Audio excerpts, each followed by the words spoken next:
Okay guys, welcome back to the Forensics Detailing channel. The E36 BMW. Apologies for poor audio, poor visuals, poor camera work. This is a nightmare trying to film all this. I've got this harness on that's giving me man boobs worse than meatloaf. Never mind. Right, this is really my first drive of the E36 out on proper roads. It's the hottest day of the year. There's a lot of people hooning around on bikes. There's a lot of cyclists around. There's a lot of idiots around already, I've noticed. So just want to be careful, but I'm out to have a bit of a spirited drive. I'm trying to stay within the speed limits as well, and I'm not operating these cameras. I've set them all up rolling while I'm stationary. I hit record and then away I go, and I jump in the edit a little bit later on. Right, what do I think about this car, guys? I've made some notes down here, so if you see me glancing. Now, if we talk about the actual drive on it, the first thing is you've got the power. This car, even though it's a 6-cylinder, I believe, N52 engine, it doesn't have quite as much punch and throttle response as my E46 with the N54 engine in it.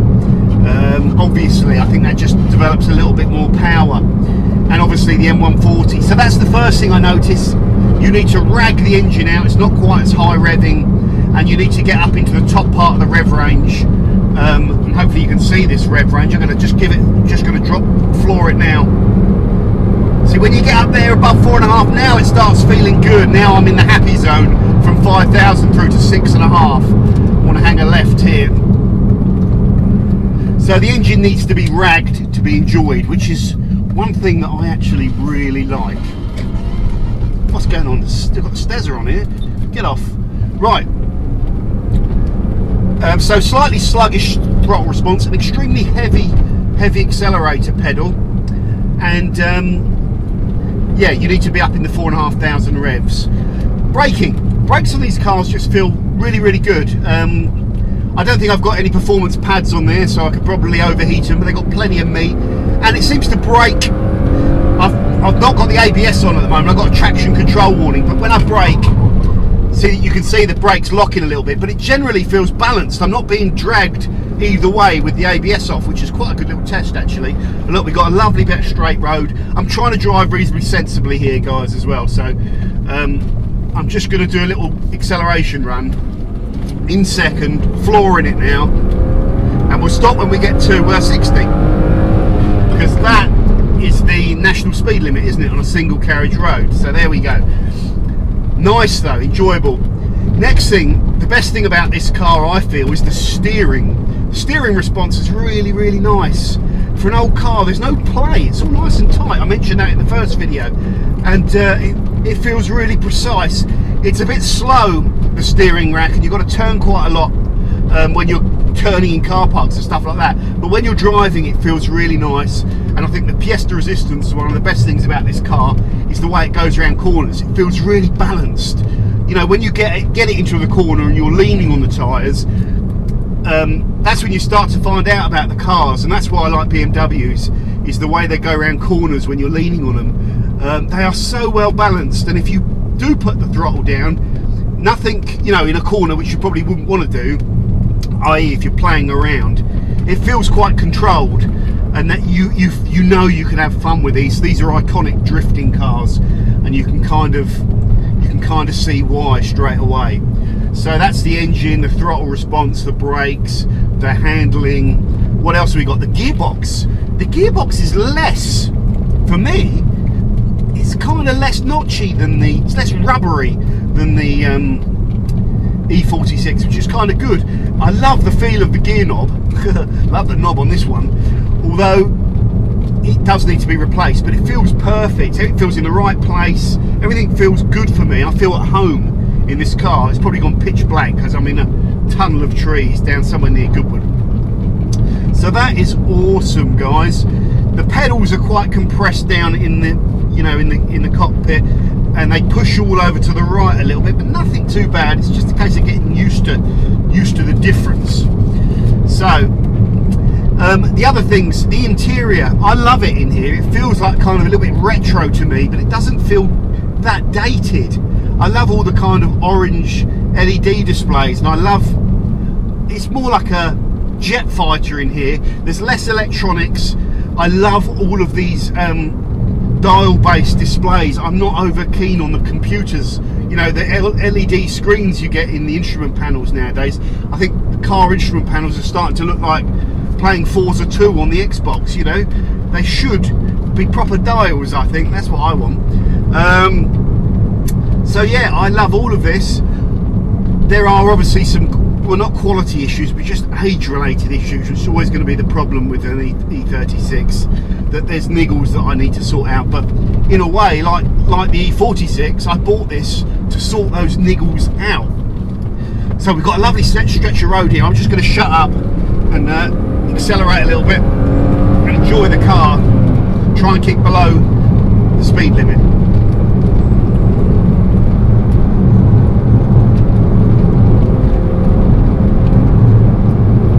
Talks about the suspension being too harsh.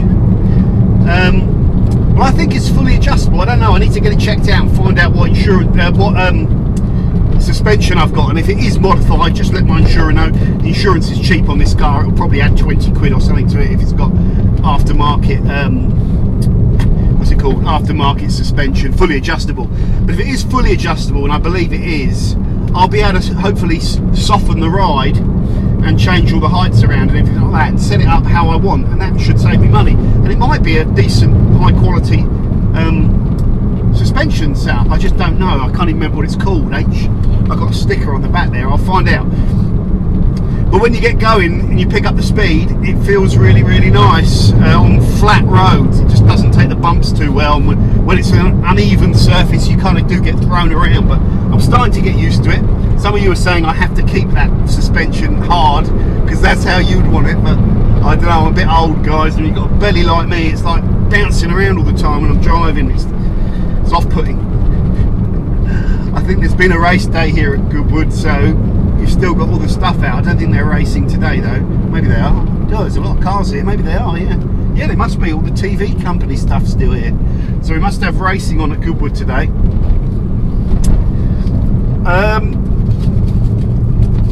So I've talked about the throttle, braking, the ride, the balance, the steering, the gearbox. What are the pros and cons of me buying this old E46 car? E36, I've got to stop calling it that. Oh, there's a camera car in front, I think.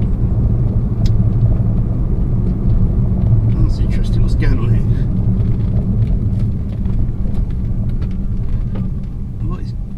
What is going on here? Oh, it's stalled.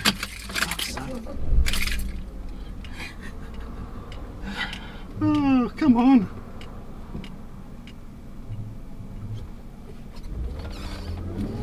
Oh, here we go. Give it a nice pull. Ah. Ah. That is lovely, isn't it? That is what I like. That essentially, whoa! Jesus. I've hit that bump a few times. I should know it's there now. This car likes being kind of driven hard and revved, and one of the perks of old cars is that you can actually enjoy revving the car. The M140, if I revved it that hard, the back end would be, all the electronics would be kicking in if I hadn't turned the traction control off to try and keep the car from losing traction or the back end moving around or floating, because there's so much power. And I'd also be up to a fast speed so quickly I've got to slow down. Whereas this, you have to work the engine and rev through it.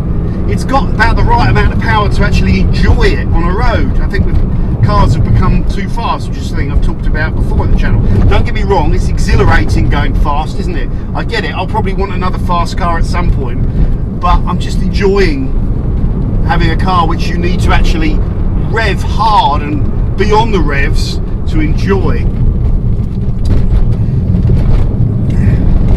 Ah!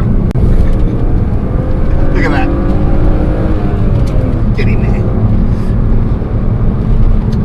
So overall, whenever you see a new car and you want it, you can get into this little mental kind of trap where you want it and then you get it. and the novelty factor wears off. Well, I've been buying cars for too long to fall into that trap. Although there's a small portion of that, but the novelty factor will never wear off on this car for me, because I think it's a classic. It's a very simple car, and what it does well, it does very well, and that is the handling and the styling. I think it's a very nicely styled, well balanced, literally and metaphorically, 3 Series BMW, and I'm already really starting to fall in love with it. And I think it's going to be a car that hopefully I can sort out the vast niggles, which I'm going to go through in a second, and hopefully I can really have a good experience like the E46 and own for a long time. So let me know your thoughts if you're. There's a lot of E36 fans out there, and E46 I suppose. These are great cars, guys, and now it's fucking stalled. I've got a little problem with it stalling sometime. Look at that, it's gone again. I got it.